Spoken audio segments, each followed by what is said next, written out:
Hi ma'am, ngasisu question nama pudno lai makas atar koi na koi gin time and work kumain na hot kategi ay na koi gi makas atar koi na ngasisu question nama porai bu question si SSC 2007 the 100 question ni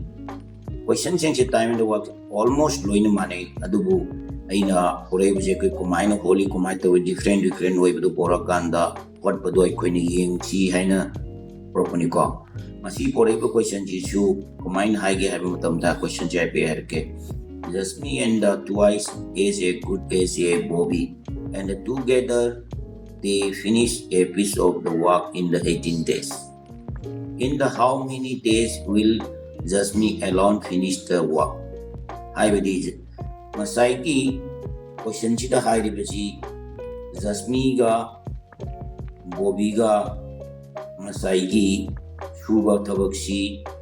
18 days the loy adubu jasmi matanda shu targadi kai dongai loy ga tege na ibe aduna hambuda mi koi bobi si bi oi thamage aduga jasmi no wai thamage aduna ngasagi question ji jasmi is a twice a good ai bobi hai da bobi si magi efficiency si kan kano si koi na bobi si no one oi ba matam da masai jasmine na twice two oi hai ga daw masai gi double hai na twice lai hai ne ja amalo intan da ani ga ne lo ni ko masi egan shumai na shortcut ta khan ga ni ko adu bo mabani na suba thabak si numit kya ni da loi ge na hai tar ga di 18 days da loi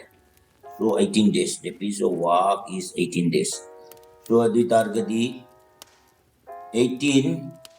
je mabani ni ngame aduga mabani gi efficiency kan bagi kainoji power ji kaya no hai targadi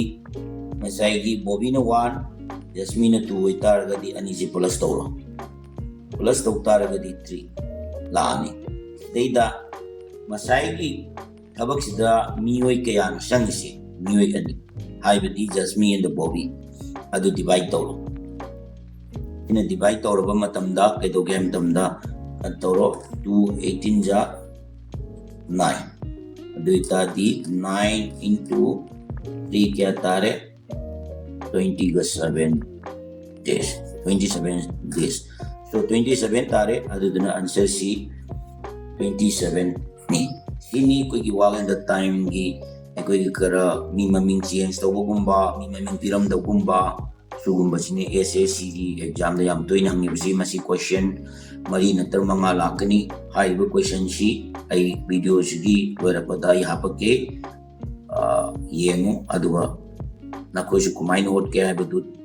check to aduk apply to always shortcut to hot patamu matam phangno idamakta